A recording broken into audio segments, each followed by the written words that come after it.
biodiversidad, biogeografía y evolución.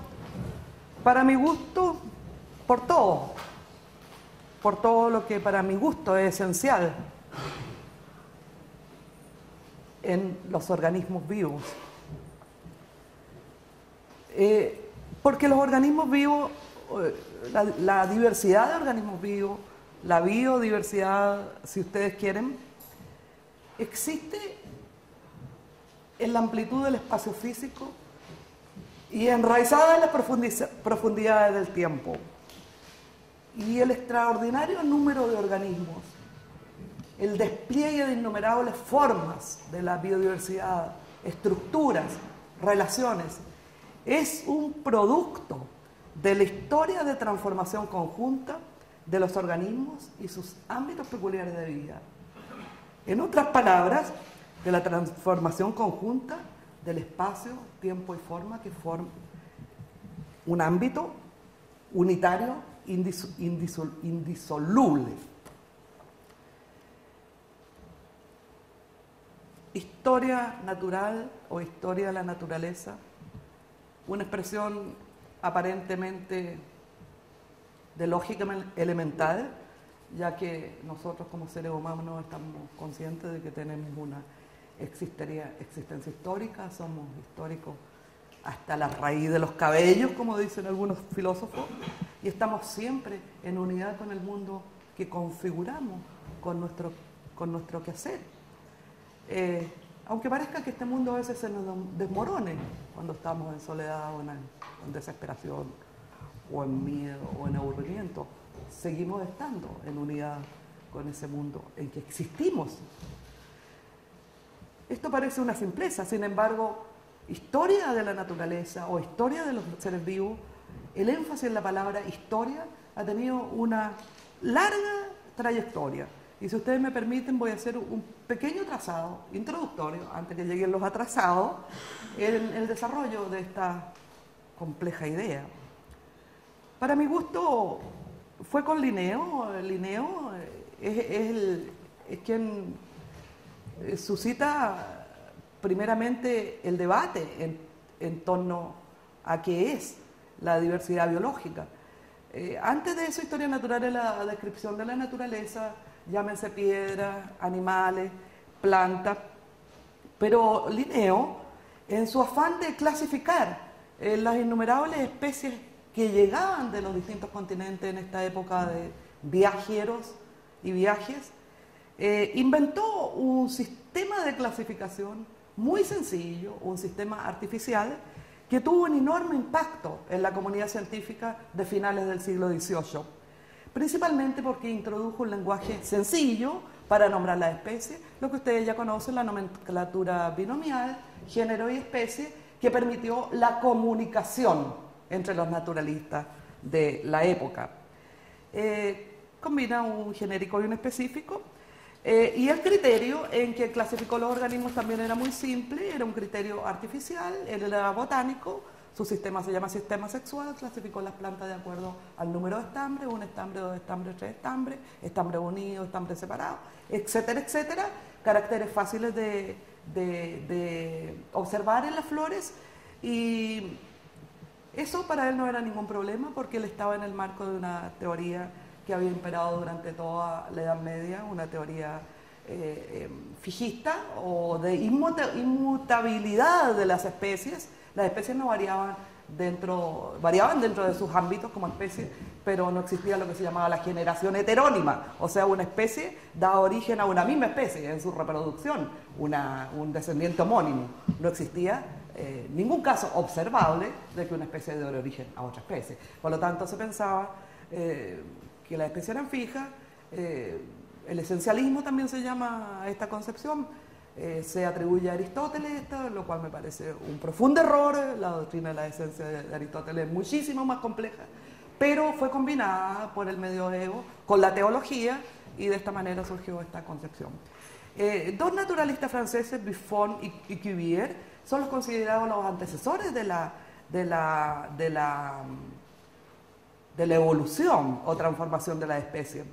Buffon introduce un concepto en antinomia con Linneo, introduce un concepto fundamental en biología, que es el concepto de plan estructural o Bauplan en los vertebrados, de tal manera de que la unidad del origen queda establecida a través de este plan común de organización o plan Baum.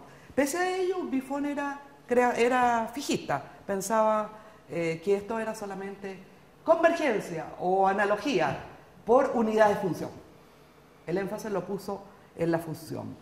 La insistencia de Buffon en el plan estructural común de los vertebrados llevó a otro naturalista un poquito posterior, pero contemporáneo de alguna manera, a Cuvier, que era paleontólogo, a su principio también fundamental en biología, que es el de correlación de partes, según el cual la estructura de cada órgano está funcionalmente en conexión con las demás partes.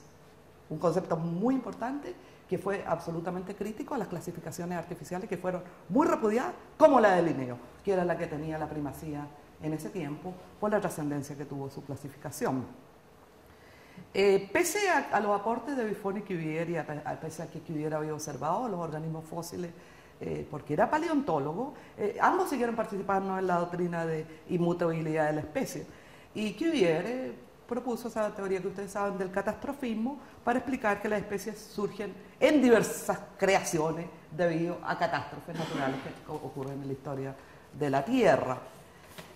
Sin embargo, habría que destacar en Buffon, en lo que a biogeografía compete, una primera intuición o una primera comprensión de la unidad espacio-biota.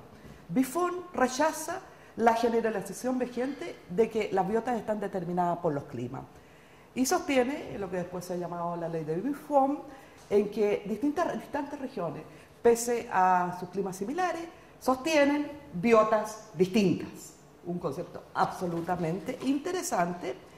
Junto con de Candolle se considera a Buffon por ello el padre de la biogeografía, puesto que de Candolle formuló otros principios tan importantes como la ley de Buffon y también Humboldt en lo que refiere a distribución de especies. De Candolle introdujo en biología una distinción clave, que es la distinción entre estación y habitación, para distinguir las distribuciones ecológicas determinadas por el clima, fundamentalmente, y las geográficas determinadas por cambios geológicos. La habitación, el concepto de habitación tiene una importancia clave para mi gusto en biogeografía, y sin embargo en biología fue transformándose y perdió su contenido esencial y pasó a constituir, digamos, en ecología lo que llamamos hábitat, la variable físico-química del ambiente físico, el hábitat en que vive la especie. Concepto que no tiene absolutamente que ver con el concepto de habitación de Candolle y más bien corresponde a la estación de Candolle o stand, como le llaman también, o bestand en otros idiomas.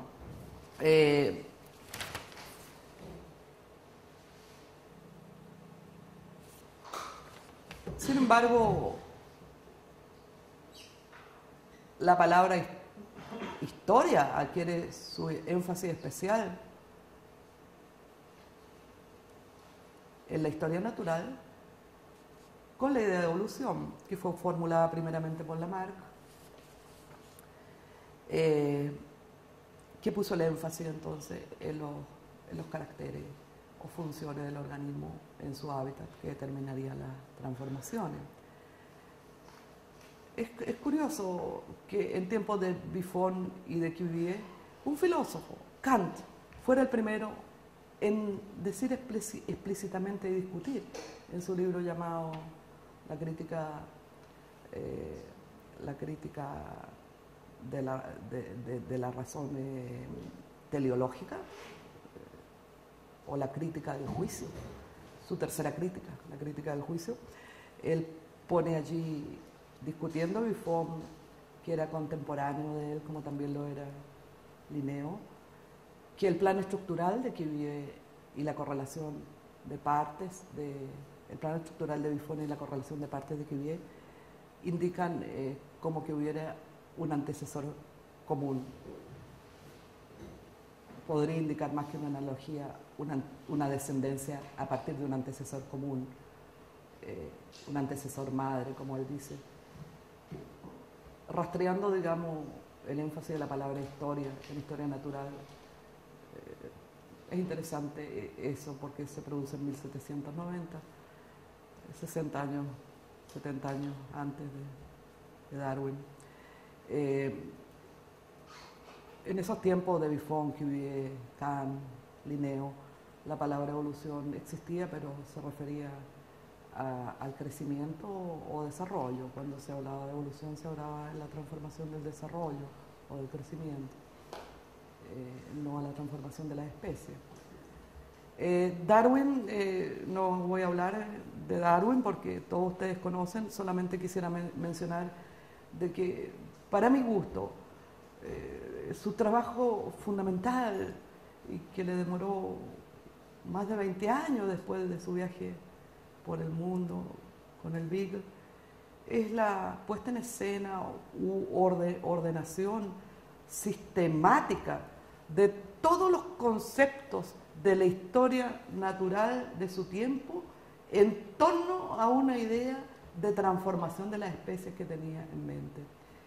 Él puso en un sistema los conceptos en torno a esa idea de la anatomía comparada, de la morfología, del plan estructural, de la paleontología de su tiempo, de la geología de su tiempo, de la embriología, de la distribución geográfica, de la variación. Todo lo que se sabía lo puso en contexto en torno a una idea de transformación que él tomó, digamos, de la sociología de su tiempo, la idea de selección natural, basada en una competencia o lucha por la existencia, ideas de Malthus que sostenía, bueno, la población crece en progresión aritmética y los recursos en geométrica de tal manera que se produce una competencia, lo aplicaba a las sociedades, lo aplicó entonces a la naturaleza, pero ordenó, y eso es lo importante, ordenó en un todo coherente, todo el conocimiento de la historia natural apuntando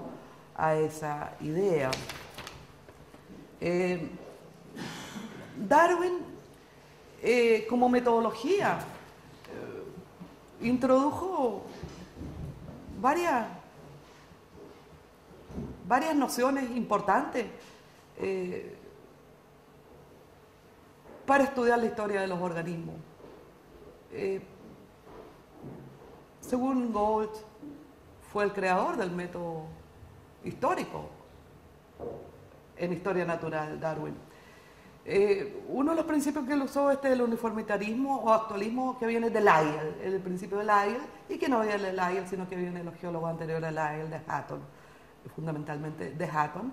El presente es la clave del pasado, procesos que ocurren en la actualidad pueden ser estudiados a la larga escala como análogos de la actualidad. El actualismo, un principio fundamental en las ciencias naturales históricas, llámese geología o llámese biología.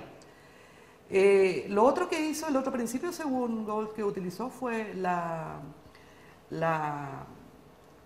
¿cómo le llama él? Le llama la conciliación de evidencia. Eso lo desarrolló en forma espectacular. Líneas de evidencia procedentes de disciplinas muy diversas convergen en un punto de pensamiento o en una idea para la reflexión. Darwin lo hizo magistralmente, como ya dije, utilizando las líneas de evidencia de la historia natural de todas las fuentes posibles y también de sus propias observaciones, que fueron muchísimas en sus viajes. Conciliación de evidencia, el otro principio. Y también las anomalías. Las anomalías en la distribución geográfica, las anomalías en la morfología de la especie, consideradas como marcas de la historia. También utilizó Darwin eso. La distribución geográfica fue fundamental. Toda la idea de transformación de la especie, mirando la transformación de los pinzones, por ejemplo, en las islas de Galápagos, que él sabía, porque sabía bastante geología, que se habían ido formando consecuentemente por dispersión y transformación en aislamiento.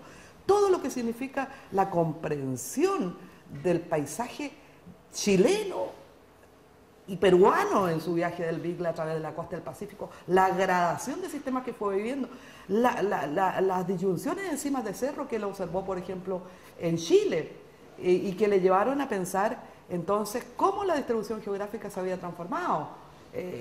Con las glaciaciones, por ejemplo, en tiempos en que los eventos glaciales no estaban prácticamente conocidos, solamente habían observaciones puntuales, no estaba la teoría glacial, eso es del siglo XX.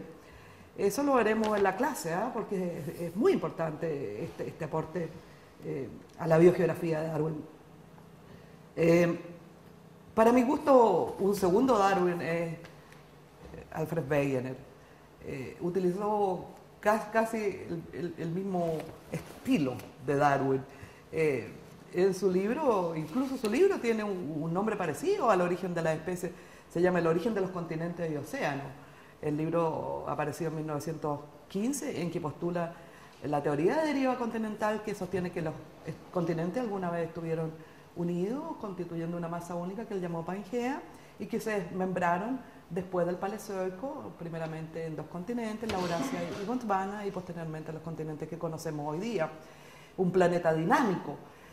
Hizo lo mismo que Darwin, observó el encaje entre continentes, por ejemplo en Ancha África y Sudamérica, observó las biotas comunes, fósiles que habían entre África y Sudamérica, por ejemplo, la cicadófita, los helechos con semilla, la flora de Glossopteris, que tenía las mismas especies en los dos continentes, observó la convergencia en la fauna de reptiles, los mismos géneros compartidos, observó las huellas glaciales o las huellas geológicas que eran comunes a ambos continentes. Por ejemplo, las estrías glaciales las estrías glaciales son las huellas o arañazos que deja el glaciar cuando va deslizándose por la tierra, por las piedras y rocas que lleva en su base, y la tremenda masa de hielo que se desliza va arañando, digamos, la roca y dejando estrías que tienen una direccionalidad indicando la trayectoria del glaciar. Y las estrías glaciales de Sudamérica y África tenían una direccionalidad que apuntaba a una masa única de hielo que unió a las dos partes y cubrió los dos continentes. Y solamente eso se podía entender si los dos continentes estaban unidos. En fin, propuso además un mecanismo geológico para explicar esta dinámica de movimiento de los continentes basado en corrientes de convección en el interior del manto, que no convenció a los geólogos, por lo cual su teoría fue bastante desprestigiada, en 1926 prácticamente enterrada, y solamente la lenta acumulación de evidencias proveniente de la sismología, de la geología submarina, de la física, sobre todo el paleomagnetismo y múltiples otras ramas, permitieron la reformulación de esta idea, esta fundamental idea de Wegener en la teoría tectónica de placas del 62, y que es que la postuló, no se atrevía a publicar, sabiendo el destino que tuvo Wegener, y le llamaba un ensayo geopoético a su teoría tectónica de placas. Se confirmó solamente después por un estudiante británico, Vines, en el 63, la teoría. Ahora es el eje de la geología, así como la evolución es el eje de la biología. La biología pasó de lado por la teoría de Wegener, la desechó, y paradojalmente un poco por la influencia de Darwin, porque con posterioridad a Darwin, a finales del siglo XIX, siglo XX, esa trilogía, herencia, organismo, relación, ese todo unitario de Lamarck, de Darwin, fue centralizado, digamos, reductoramente en la genética, y de alguna manera se perdió el personaje central, que es el organismo, que es el que establece las relaciones con el espacio. De alguna manera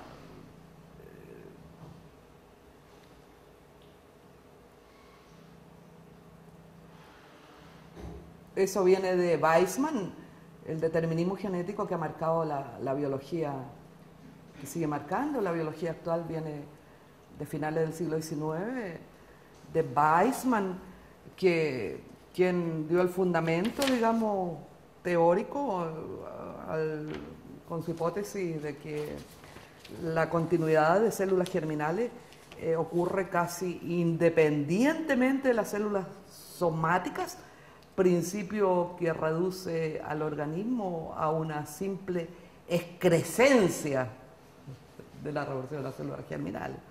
Ese es Weissman, el principio de Weissman.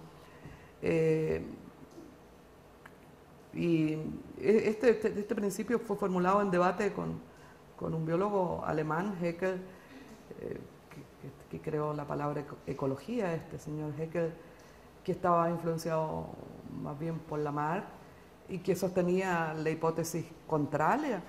Destaca la relevancia del individuo, aquí con la relevancia del individuo, y considera la reproducción como un simple mecanismo de transmisor de genes, una simple discontinuidad de los individuos, la hipótesis contraria, la de Haeckel. Me interesa a mí este debate por la marca que ha tenido en la biología actual, y me interesa también la posición alternativa que viene también de antiguo en biología y en filosofía, fundamentalmente la hipótesis organísmica, que es la que me parece a mí menos reduccionista. Y en este sentido quisiera referirme un poquito más latamente a uno de los personeros principales de esta teoría organísmica o filosofía del organismo, que es el biólogo Iskil, un biólogo estonio. Trabajaba en invertebrados marinos, trabajó en Alemania toda su vida y trabajaba en comportamiento. Se dice que él es el creador de la etología o ciencia de las costumbres de los animales. No solamente eso, me parece que ha influido mucho en la biología moderna. El concepto principal de Iskil es el concepto de mundo circundante o Umwelt, mundo circundante. Alrededor de cada ser vivo hay un espacio, y aquí viene lo importante, que ellos mismos conforman con su actividad y que él llama mundo circundante. En franca oposición al enfoque dominante que considera la existencia de un entorno externo común y objetivo para todos los organismos al cual los animales se adaptarían. Él cambia en 1913 la expresión mundo circundante por la ambigüedad que se hacía del uso, un concepto que aprendió rápidamente en la comunidad, pero empezó a usarse como un medio ambiente o un medio entorno. Entonces lo cambió por mundo perceptible, le cambió el nombre al mundo circundante y le llamó mundo perceptible, Merkwelt, el mundo de las marcas. Los órganos sensoriales de los distintos organismos reaccionan ante los estímulos o marcas o notas, como él le gusta llamar a Iskil, ante determinados y específicos estímulos de su ambiente.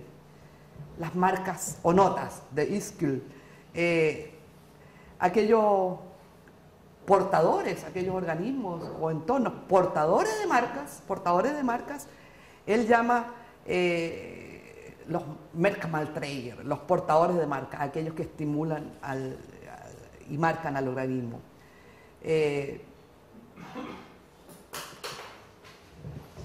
Es paradigmático su ejemplo de la garrapata, que se ha repetido mucho en la literatura para explicar lo que él entiende por marcas y mundo circundante. Él dice que la garrapata es ciega, sorda y muda, es incapaz de percibir sabores y se las arregla para nutrirse de la sangre de sus presas, que son mamíferos, con un sencillo mundo perceptible o mundo circundante compuesto solamente de dos notas: la temperatura de la piel del animal de sangre caliente de cuya sangre se alimenta y el olor a ácido butírico de la grasa de los mamíferos que portan. Dos notas ante la cual reaccionan.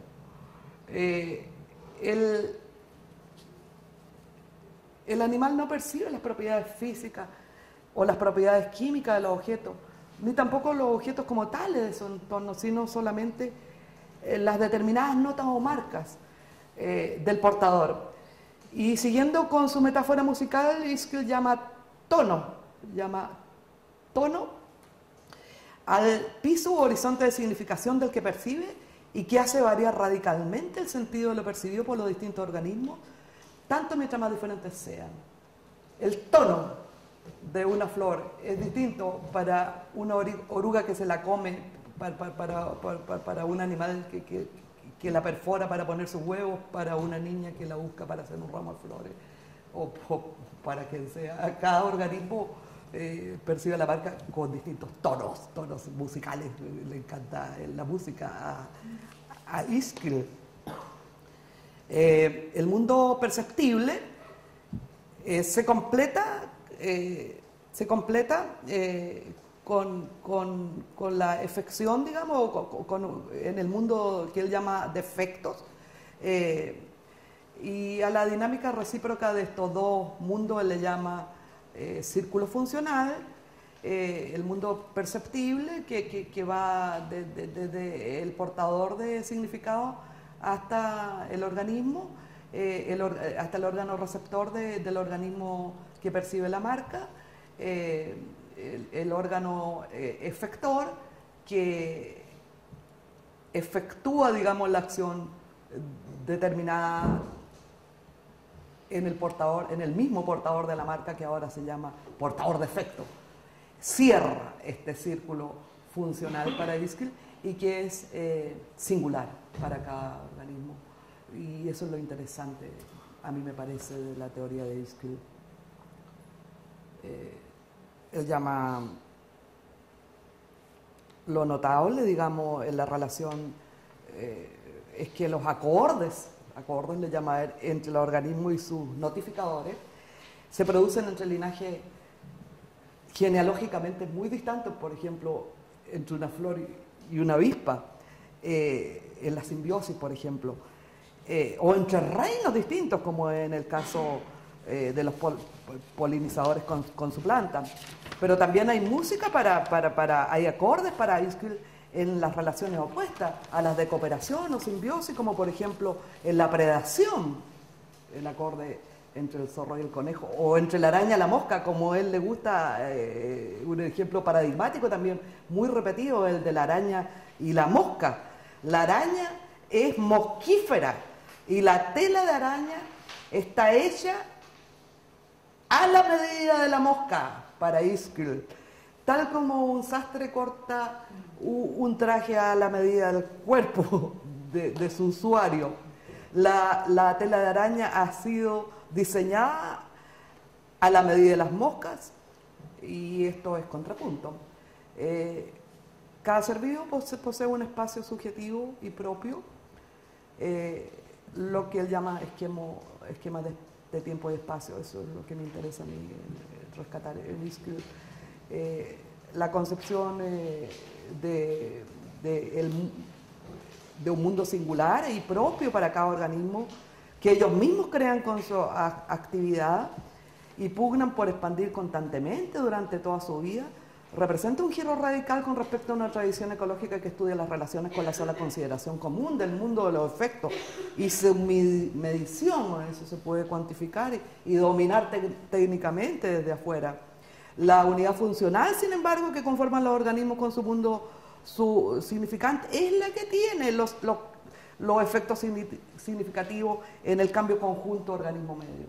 En eso, organismo-espacio, que me gusta resaltar, y fundamenta una nueva concepción de lo que es adaptación animal, que rompe con los cánones darwinistas y que de alguna medida ha sido muy estudiado por personas, por ejemplo, como Maturana, Varela, Podosí. A la tarde van a escuchar.